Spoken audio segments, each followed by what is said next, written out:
Hoy vamos a ver el último tema de la crítica del juicio de Kant y vamos a ver las consideraciones acerca del genio, la teoría del genio que tiene Kant. Para eso preciso que tengan en mente, bueno, en la medida de lo posible todo lo que vimos, pero supongamos que precisan reforzar algo, les pediría que refuercen el tercer momento de la analítica de lo bello. Porque el tercer momento se va a articular muy bien con lo que él considera genio. Nosotros fuimos viendo la importancia y el privilegio que tiene la belleza de la naturaleza para Kant. Quiere decir que tampoco nos habló tanto de la belleza del arte o la belleza artística. Pero ahora va a empezar a hablar, ahora vamos a empezar a leer y vamos a tratar de ir haciendo dialogar lo que vimos con esta teoría del genio. Que como ustedes saben, todos los elementos que Kant nos brinda nunca es una sumatoria aleatoria ni caótica. Esto es como abrir un reloj antiguo, aunque lo abrís y todas las piezas van encajando perfectamente con las otras. Es una construcción tan minuciosa que entonces lógicamente esta teoría de la creatividad que va a proponer Kant, de la creatividad humana, va a estar en absoluto diálogo y concordancia y va a estar muy bien articulada por lo que venimos viendo. Entonces, vamos a la definición que hace de genio. Kant dice que el genio, vamos a empezar por acá, dice que las bellas artes son artes del genio. Que el genio es una capacidad espiritual innata. Capacidad espiritual innata significa que genio se nace. Muy fuerte la afirmación y la posición. Pero entonces ahora sí, vayamos a una definición un poco más extensa y más detallada de qué es genio. Genio, esto dejémoslo para después. Genio es la disposición nativa del espíritu mediante la cual la naturaleza da la regla al arte. Vamos despacito. Primero, aparece la disposición nativa. La disposición nativa está en perfecta relación con la idea de lo innato. Si es una disposición nativa, nazco con ella o no nazco con ella.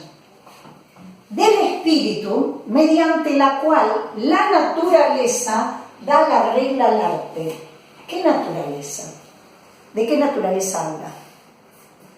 De la del genio. Yo hago así como si fuera mía la genialidad. No lo es. Estamos jugando a que somos, para poder entenderlo. Da la naturaleza, ¿cuál? La naturaleza creadora del genio. No la naturaleza de los árboles y los animales. La naturaleza propia, la del espíritu. Entonces, aclara que el genio, dejemos esto por ahora, que esto suspendámoslo un poquito, después vamos completando todo, integramos todo. Dice, el genio, él mismo ignora cómo ha producido la obra de arte. Él mismo no sabe cómo ha producido esa obra de arte. Tiene absoluto diálogo estas afirmaciones, absoluto diálogo con la finalidad sin fin del tercer momento de la analítica de lo bello. ¿Por qué? Como el arte expresa una finalidad sin fin, esa finalidad sin fin, acuérdense que el sin fin apela al sin concepto, apela. Esa finalidad es el orden de la finalidad. Por lo tanto, era una finalidad formal la de la belleza. como si las partes estuvieran ordenadas en un todo, sin que yo pueda determinar qué es lo que las ordenó. Por eso el sinfín. Yo no sé en función de qué está tan bien armonizadas las partes en ese todo. Entonces, si no me es dado el concepto que las organizó, si no me es dado el principio, porque resulta indeterminable y resulta indeterminado, es lógico que el genio no puede expresar por qué hace lo que hace.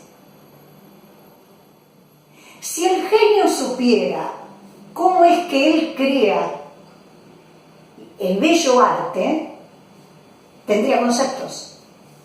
Porque si él lo pudiera transmitir, yo tendría conceptos. Si yo tengo conceptos, yo puedo enseñar a ser genio. ¿Por qué? Porque puedo enseñarlo, porque tengo con qué. Tengo el concepto tengo la clave, tengo el criterio, tengo el principio que me va a permitir transmitir por qué soy genio y cómo hago yo mis obras de arte, creación, ahora voy a ir a eso, creación mía. Pero entonces lo podría enseñar y eso significa que alguien podría aprender a ser genio. Si yo tuviera muy claro cómo, también alguien podría imitarme.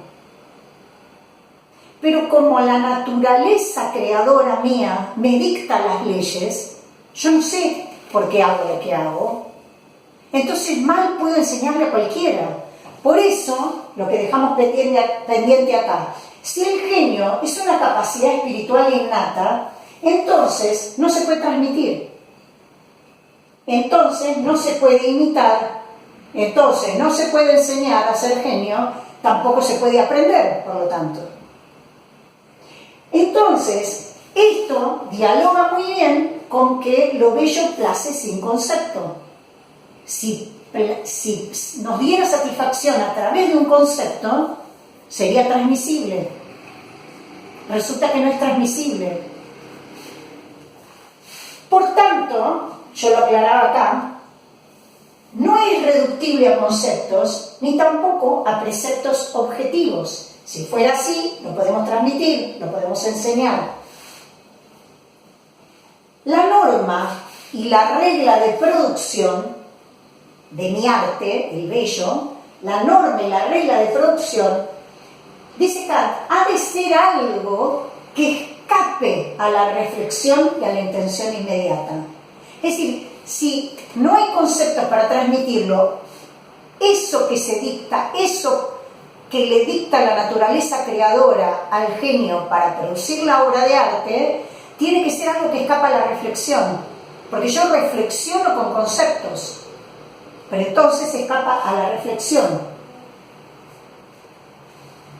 En la definición de genio, entonces, se van a poder, porque prontamente y sin saber nada de Kant, alguien me puede decir, bueno, pero ¿y por qué existen los talleres de arte entonces? Que entonces nos enseña, no sé. ¿Qué hacemos? ¿Cómo es eso? Porque uno percibe, aunque sea desde la ingenuidad, que algo sí se puede aprender. Kant también lo reconoce. No se escapa nada a esto. Distingue la obra de arte del producto de la técnica mecánica y la mera técnica artística.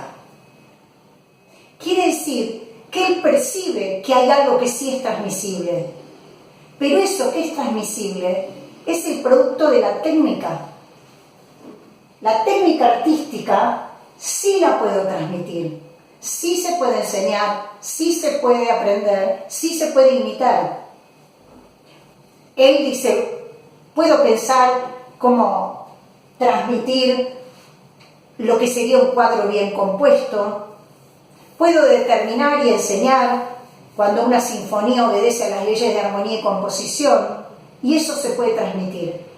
En cambio, lo que no se puede enseñar es hacer una obra de arte, porque dice de la obra de arte, y miren la palabra que usa, dice, tiene la chispa del genio. Y cuando dice chispa, se refiere a que en la obra de arte hay aquello indefinible. Lo indefinible es porque no hay concepto, porque él siempre estuvo pensando en que la belleza clase sin concepto. Entonces tiene que pensar en términos de genio si es lógico su armado y su teoría. No tiene otra posibilidad. Ahora bien, ¿por qué dije hace un ratito, dije genio y distinguí creación y de producción? Porque quien habla de genio habla de creación. La teoría del genio incluye pensar en términos de creación, porque la creación es ex nihilo. ¿Qué significa? A partir de la nada. ¿Cuál sería la vereda opuesta? Juguemos al enemigo. ¿Qué diría quien está de la vereda opuesta de Kant? Por ejemplo, una teoría marxista. ¿Qué diría? Que no hay genio. Por lo tanto, que no hay creaciones, sino que hay productos artísticos. Pero entonces no está ya, fíjense que hasta en la... se producen obras de arte, no se crean, diría un marxista. Ven que en el verbo está incluido el sistema desde el cual están pensando, incluso la ideología desde la que piensan. Porque el que produce obras de arte no se distingue tanto del que produce en una fábrica. Que sí, que no tiene ese halo que tiene una teoría como la de Kant, que se conjuga con una idea de autonomía del arte. Y se conjuga con lo de la autonomía, con la falta de interés y por lo tanto con la idea de que el arte y lo bello nunca pueden estar en función de un fin otro. En cambio, sabemos, si no sabemos, vamos aprendiendo que en las teorías marxistas sí el arte, lo vimos, yo lo mencioné con Brecht. Cuando les di el ejemplo, el caso, más que el ejemplo, el caso de Brecht, que sí pone su dramaturgia en función de un cambio social y político. Pero entonces, en ese ámbito se va a hablar de producto artístico y no de obra. Porque la obra de arte incluye a la actividad creativa y el que crea, igual que Dios, crea a partir de la nada. Quiere decir que hay cierta, porque en todo caso mi naturaleza creadora, que es innata, ¿de dónde viene? No está dicho, pero huele a Dios, ¿no? Se siente, se huele, atisba, acecha, dice Borges. Dios acecha en los intersticios, como si fueran en los quiebres, ¿no? Ahí está Dios acechando. Y aparte, porque está la idea de que lo que se crea es a partir de la nada. Por el contrario, muchas de las vanguardias del siglo XX van a pensar en términos de producción porque piensan que no es posible la creación a partir de la nada, sino que uno siempre crea a partir de algo ya dado. Por ejemplo, en el caso de la literatura, uno escribe según lo que ha leído y no puede evitar que en la escritura esté dialogando la biblioteca que uno tiene en la cabeza. Es decir, que no es a partir de la nada, de algún lado sale también. O piensen en el movimiento Dada. Duchamp agarra una rueda de bicicleta, la empalma en un taburete de cocina, quiere decir que eso ya estaba dado. La bicicleta ya estaba dada, el taburete también, no es a partir de la nada. Y ahí vienen todos los fenómenos propios del siglo XX de la intertextualidad y el diálogo de los textos entre los textos. Bueno, son todos problemas que el siglo XVIII no están planteados de esta manera. Por eso se piensa en términos de genio. Y sin embargo, y a pesar de todo, a pesar de que somos post siglo XX, ¿no? Algunos tenemos un pie en el siglo XX y en el siglo XXI, a pesar de eso, amiguémonos un poco con Kant a partir de esto. ¿No perciben ustedes que a veces, frente a algunas obras de las que somos espectadores, no perciben ustedes que dos individuos parecen tener el mismo aprendizaje y destreza técnica, y sin embargo uno no lleva las lágrimas y el otro no? Y uno se queda reflexionando, ¿por qué? Si los dos saben lo mismo, los dos tienen la misma preparación, los dos técnicamente están a la misma altura, ¿por qué uno me emociona y al otro le veo la técnica? Bueno, quizás ahí son los momentos en que esas dudas maravillosas que nos trae el arte y la reflexión sobre el arte, ahí aparece como Kant visitándonos. Pues algo pareciera que algo de razón tiene, aunque yo esté en el siglo XXI, parece todavía que pudo dar respuesta a algo que yo como espectador e incluso como lector, porque muchas veces leo, lo termino y digo, está muy bien, no me mueve un pelo, me lo olvido rápidamente, no me deja huella en mi emoción. No, hay algo acá. Kant es fácil de criticar, es difícil de derribar. Pasan los años, pasan los siglos, y hay momentos, como espectadores o lectores, que no sería raro que Kant los visite otra vez.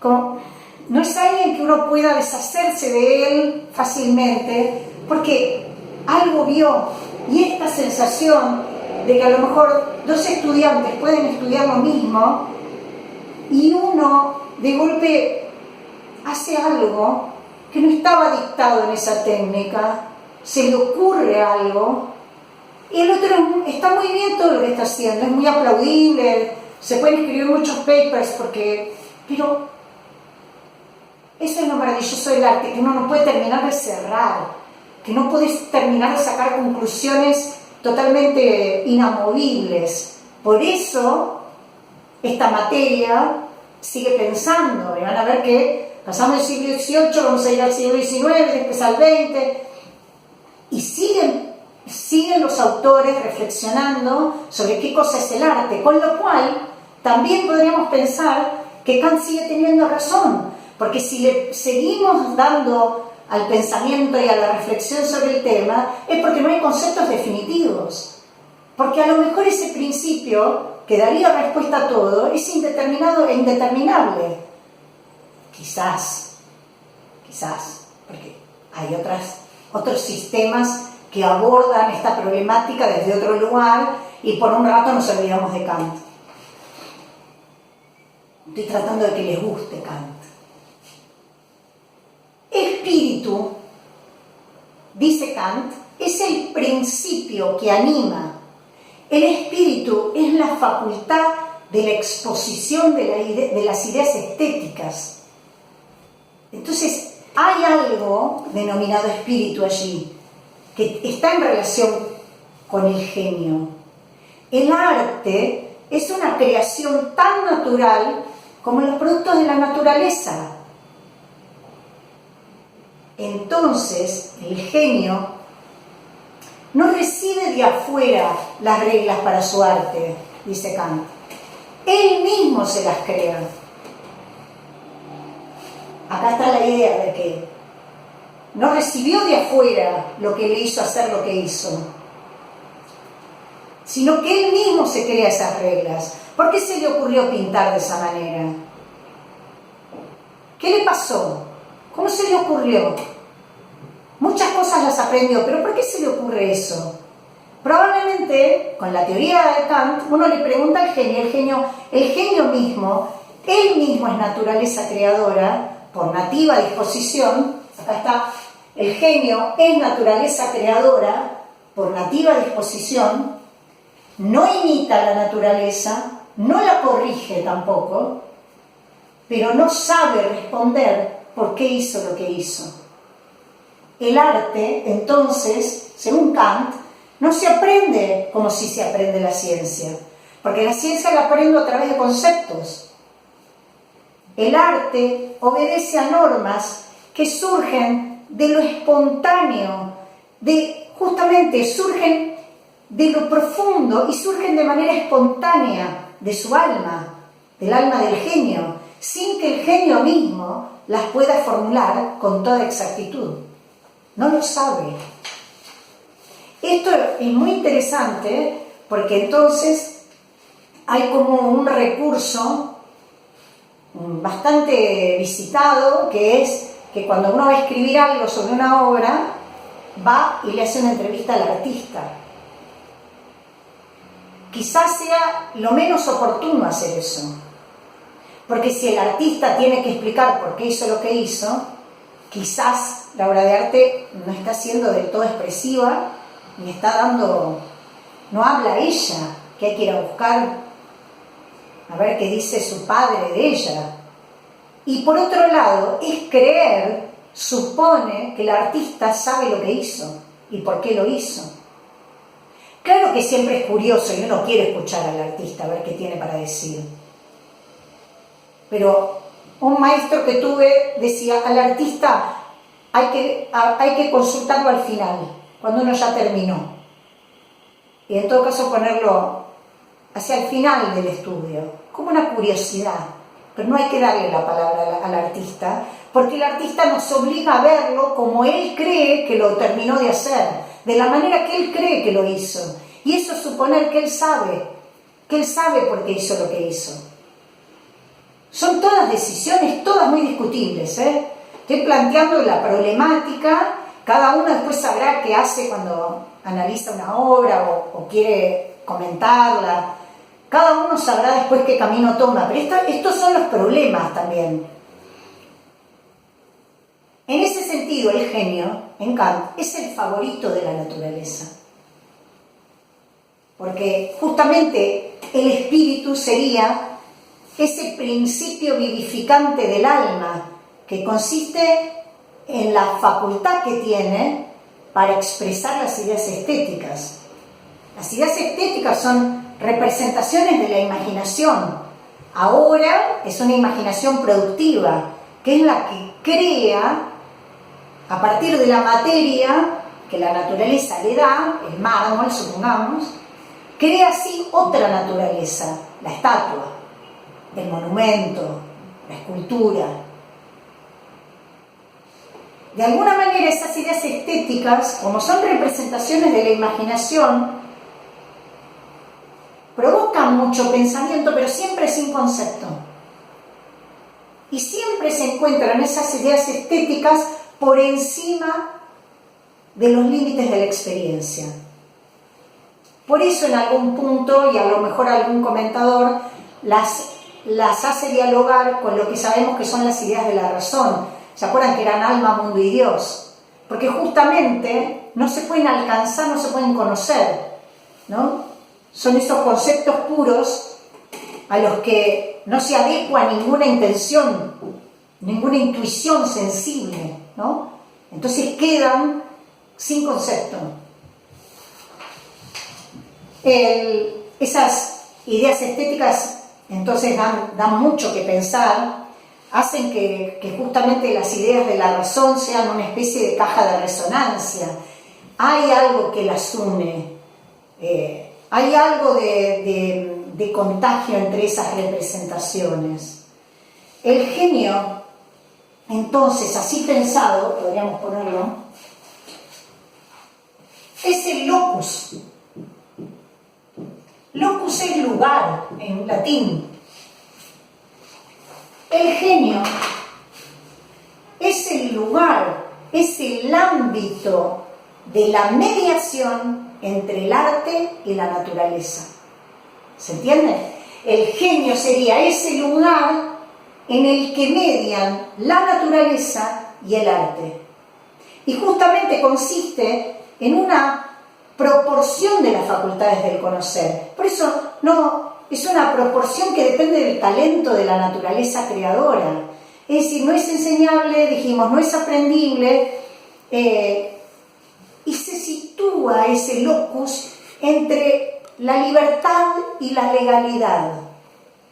Es decir, uno tiene cierta libertad, el que crea, no voy a decir uno, el genio tiene cierta libertad, pero a la vez no se entiende del todo de la legalidad, de cierta regla. Y eso coincide y dialoga muy bien con la idea del libre juego. Es decir, hay libertad, pero acuérdense que todo juego hay reglas, por lo tanto no hay una desmesura para Kant. Acuérdense que en la belleza para Kant, no, en el caos no hay belleza para Kant. Entonces en la desmesura y en el desorden, Kant no va a encontrar la belleza. Entonces es lógico que diga que el genio es ese lugar intermedio entre la libertad y la legalidad, entre la imaginación y el entendimiento. Es lo mismo. Es lo mismo que decir entre la libertad, es el libre juego. Es esa libertad con ciertos límites, para que no se desmesure. Los productos del arte son productos de la naturaleza que actúa a través del genio. Interesante esa idea, la repito. Los productos del arte, las creaciones del arte, son productos de la naturaleza que actúa a través del genio.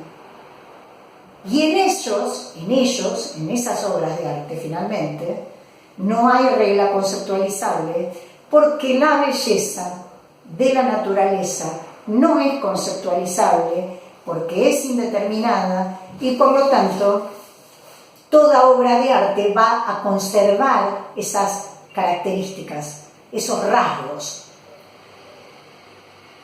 Tácitamente, así como Dios crea la naturaleza y por lo tanto el genio, así el genio crea la obra de arte. Esta teoría es propia de esta época. Si ustedes revisan el artículo de Marchand Fils que dimos sobre la Ilustración, van a ver que mediando entre la mitad y el final del artículo, van a ver que está ahí tematizada la concepción de la genialidad.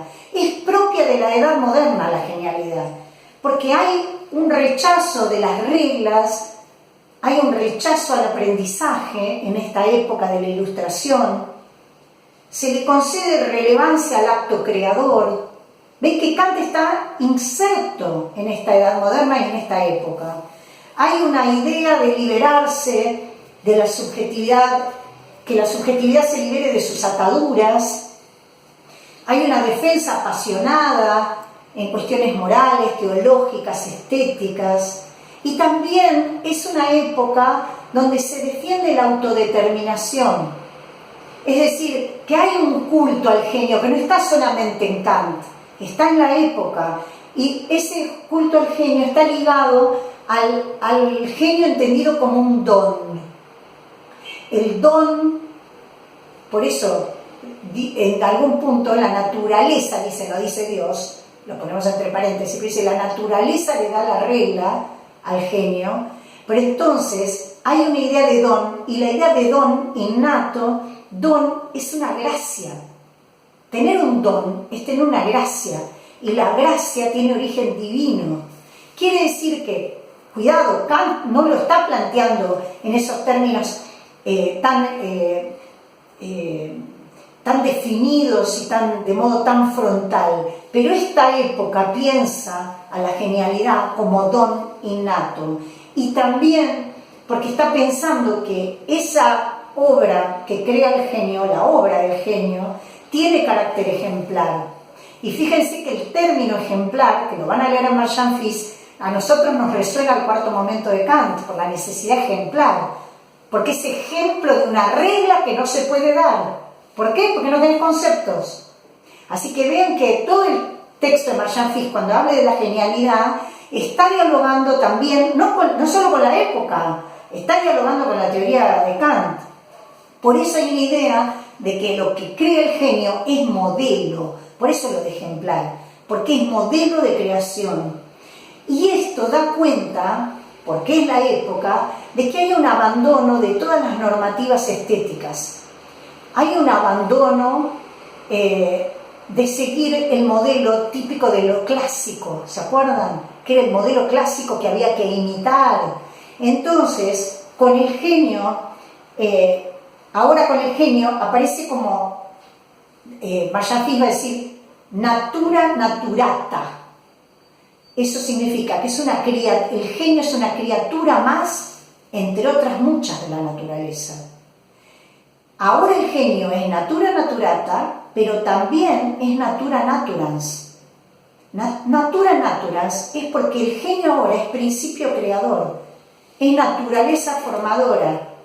¿Sí? Y aparecen en la época símbolos para referir al genio. Esto ya no es Kant, esto es Bayafis mostrándoles a ustedes que es una época. Hay metáforas del genio asociado al ciervo, asociado al toro, asociado al semental.